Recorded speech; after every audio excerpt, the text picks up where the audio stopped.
Hello, welcome to my channel. My name is Neo, and in this video we're going to be working on a really cute short baby boomer set with 3D flowers. The first thing I did on this client was spray some alcohol on her fingers just to get them moist and to sanitize them a bit and push back her cuticles. So that's what I was doing. And as a side note, watching this video I was like cringing. Please do not, look at my ashy hands. My hands are so dry, but it's just because we're hand washing so much and sanitizing so much. But I will do better to make sure that I'm moisturized, or at least wearing gloves in these videos, because this is like crazy.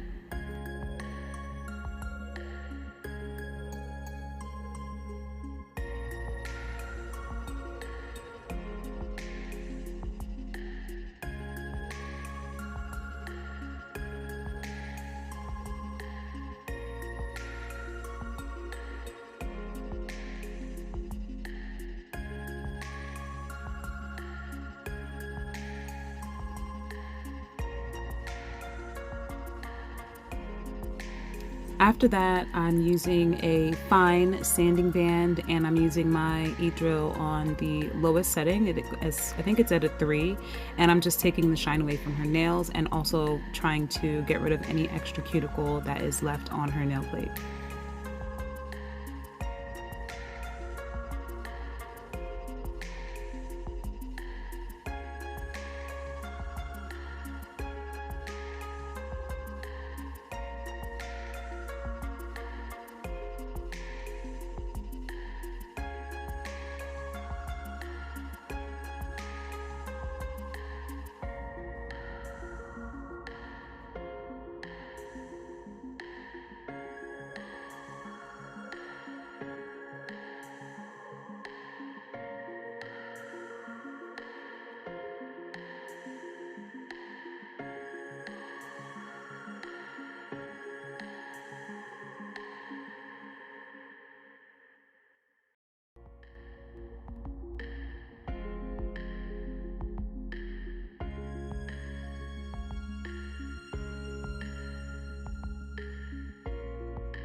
After finishing filing, I am going to dust her off, and then we're going to start applying some tips.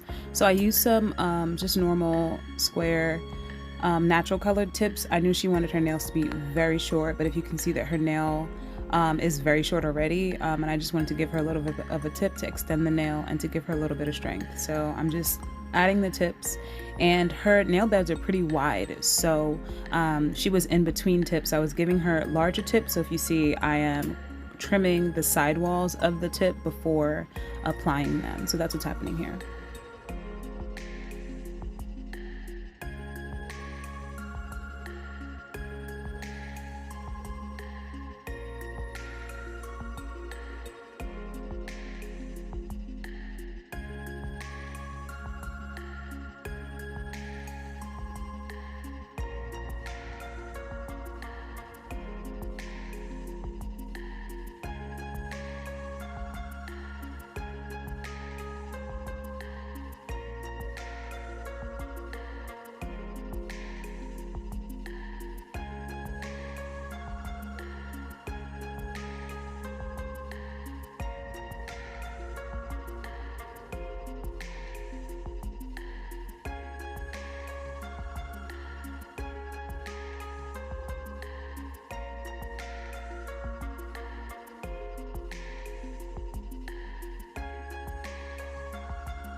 And like I said, she wanted her nails fairly short. She's an older client, and she was just kind of like, I do not want long nails at all. So I was like gutted having to cut these tips all the way down, but these came out really pretty and elegant in the end, but man, it was eating me up.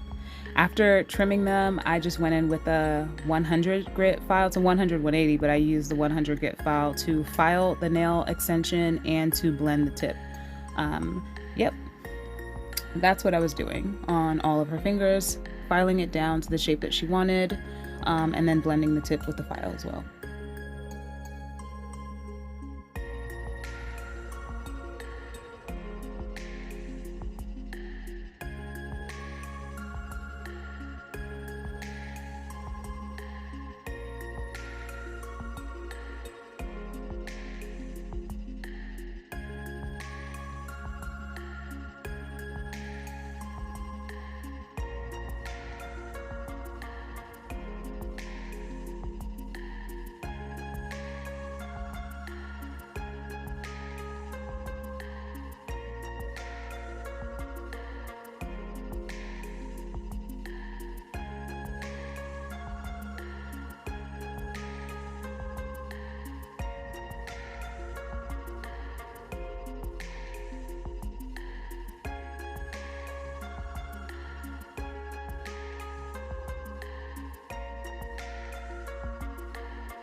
So after filing, I'm wiping her with Swipe and a lint-free wipe just to get rid of any dust and debris, and I'm really trying to get in and around the nails just so that there's no dust, because when you're applying acrylic, you don't want that to be a thing.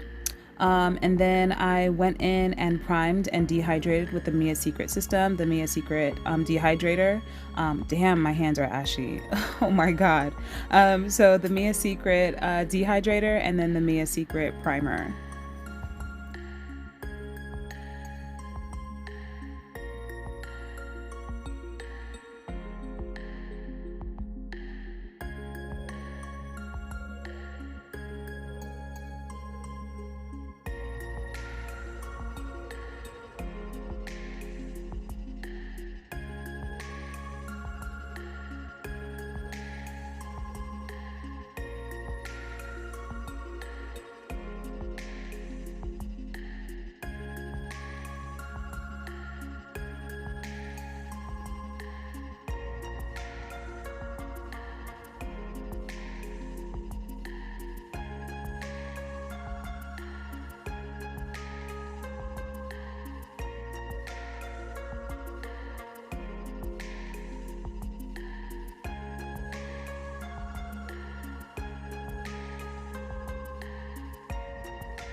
Okay, so on to the acrylic application. I am going in with the Young Nails Core Clear as my base layer. I always do this on all my clients because when they come back, rarely do they want a backfill with the same design. They usually want something completely different.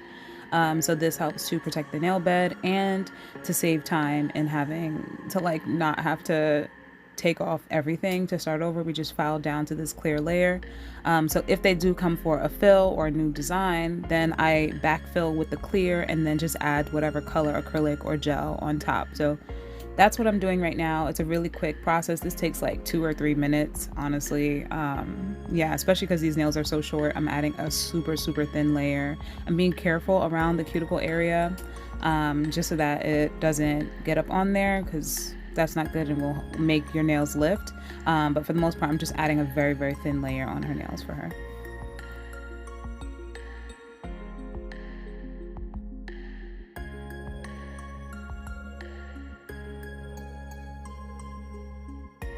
And now to the fun stuff. So I'm working with Sugar and Cream. It's like my favorite acrylic brand. The acrylic colors are so creamy and smooth. I love it so much. This is one of my favorite natural nude like nail bed colors. It's called Lemonade, and it's so pretty. I use it all the freaking time. And this white is called Marshmallow. It's kind of like in between a milky white and an opaque white, so it's kind of milky, but it has a lot of coverage. And I'm just using these two colors back and forth on her nail. So her nail is really short. And normally I would, build up the product a lot more. I'm basically working it kind of like a paint because I'm gonna have to encapsulate afterwards to protect the ombre. And remember, I did lay down a very thin layer of clear. So these short nails, we do not want like major bulk. So I'm working very wet and very thin on these ombre colors. So some of them I start with the bed color or the lemonade nail bed color, and others I start with the white tip color, but it doesn't really matter. You can blend both ways. Yeah, so every single nail is getting this baby boomer ombre.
So that's what the nails look like after I'm done just applying the ombre.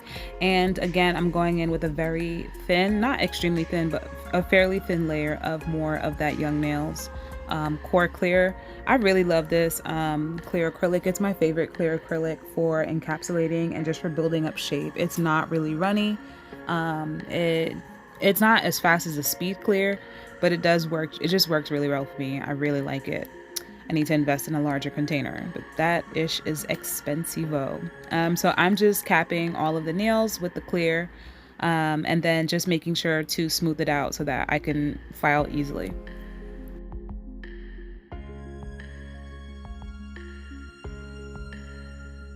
So because I worked so smooth with my acrylic application, I was able to actually smooth out the nails with the same 100 grit file. And I tell you, I was not applying pressure. I was really just brushing the file over her nails just to smooth it out. There were no real ridges or bumps or anything like that. I'm just refining the shape, making sure that the free edge is crisp. And yeah, that's pretty much it for these nails.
So now I'm e-filing with this new drill bit that I love. It's a cone shaped, but it's a safety cone shaped fine cross-cut nail bit. That's a tongue twister. I got it at a local nail supply shop like 2 days ago, and I really love it. I can get all the way up in them cuticles, and because it's safety, I know that it's not gonna injure the client, and because it's a fine bit, it is helping to smooth out the top of the nail even further, and I can smooth out that ridge that usually sits right at the base of the nail, from, you know, pushing it up close to but not touching the eponychium area. So I filed all of the nails with this file, and then this bit, and then I'm gonna go in with an extra fine bit. I like to go in with an extra fine bit to smooth over, especially if I'm gonna do a nail set that doesn't have any like designs on top. For the most part, I want it to be like super smooth. And then because it's not a safety bit, it has that sharper edge. I can get in even more closer to the cuticle area and the sidewalls with the extra fine bit. So going in first with this fine fine comb bit, and then after with an extra fine bit.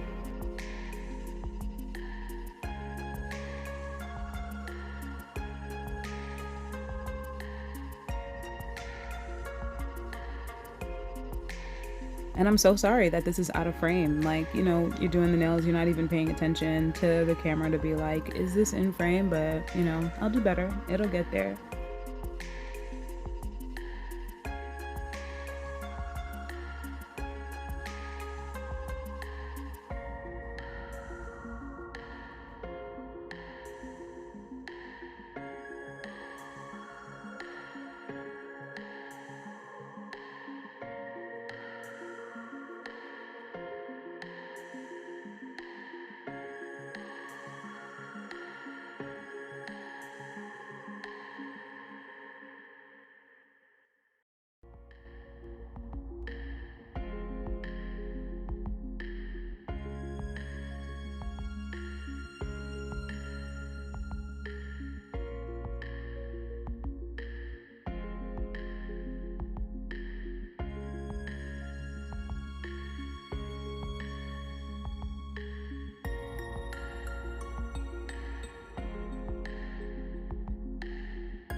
So now I'm buffing with two different buffer blocks. I have a coarse to scrape up the nail, just get rid of any excess acrylic that might be around the edges, around the sidewalls, up in the cuticles, or under the free edge. I like that. I like to do this a lot. These are disposable, so I'm just gonna chuck it when I'm done. And then I go in with a fine buffing block to help to smooth out any ridges that were formed by the e-files or this buffer block.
and cleaning again with Young Nail Swipe just to get rid of all of the dust, debris, and any oils that might be on her nails. She was a little fidgety too, so just making sure that there's no oils from like her touching her hair or her face. I'm going in with the Two Guys Gloss No Wipe Top Coat. It's my favorite top coat right now.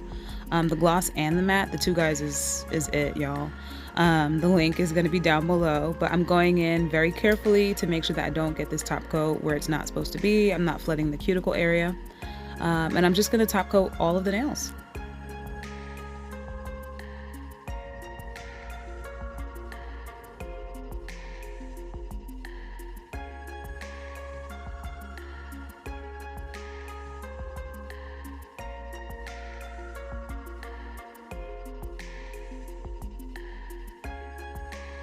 And then because I thought the nails just looked like a teensy bit boring, I was like, let me just do this thing on you. Don't even say anything. I'll show you when I'm finished. And she was like, I'm not young. I don't want all that extra stuff. I was like, relax, trust me, I got you.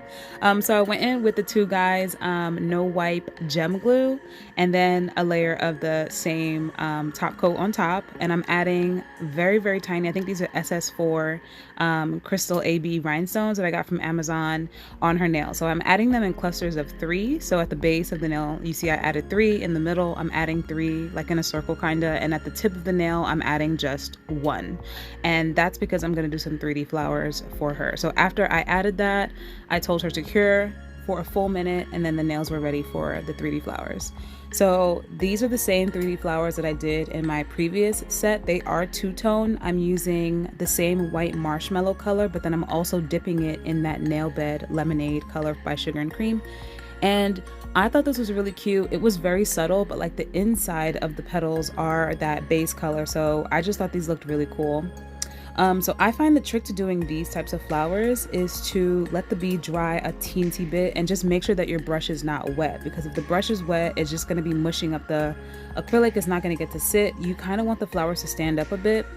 So I always tap my brush and then press, and you kind of get the little lines from the bristles in there. I think it's so cool. Also for these flowers, because her nail was so short, I was like, I'm just gonna like cascade them across the nail and kind of stack the flowers one on top of the other. So as you can see, I'm not finishing one flower. I'm doing different petals from different centers of the stones. So like the stones are the center. As you can see, for the middle flower, I did 2 petals, and then the 3rd petal comes from that flower at the base of her nail. Again, place the bead by the stone, tap the brush down, and then press it. It's still a little bit wet, that's fine. Dry out the brush, tap again, let the bead dry a little bit, press again. And then the middle of the bead will kind of shear out, and it looks really cool. So that's pretty much what I was doing on both hands on the ring fingers where I added the stones, and I think it just came out really pretty.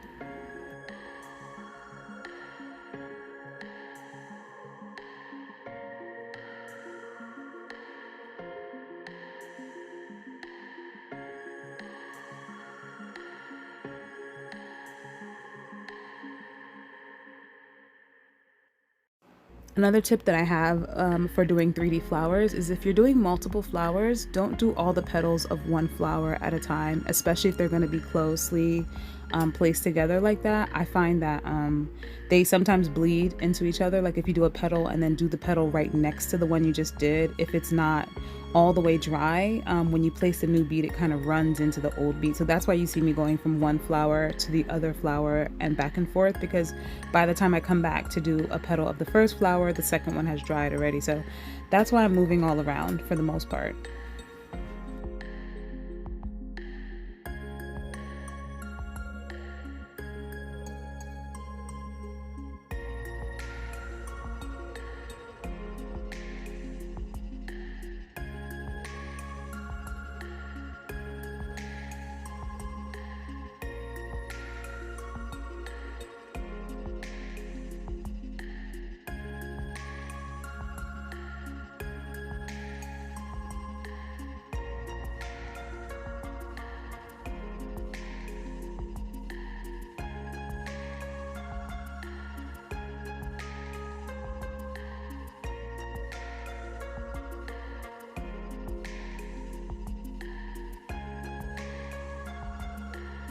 and then doing flowers on that other ring finger. And I think these are just so pretty and elegant, and it just made the design pop.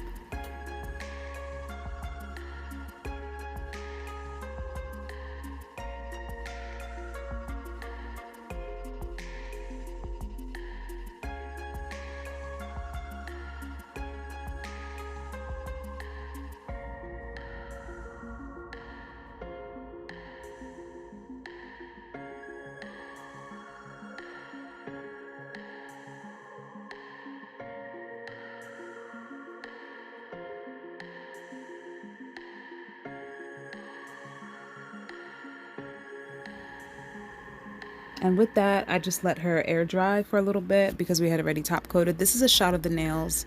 They're so pretty and just elegant. Like I can't believe it. These are so pretty. And then this is the final action shot for you. You can see how soft the ombre is. It's really short and natural looking. She was so concerned, but she ended up loving it. And those are the flowers, and you can kind of see how they're slightly two-toned. I just think that adding at least 2 colors to your 3D flowers just gives them a little bit more dimension, and makes them more interesting. So I hope you liked that video. Don't forget to comment, like, and subscribe, and I'll see you in the next one.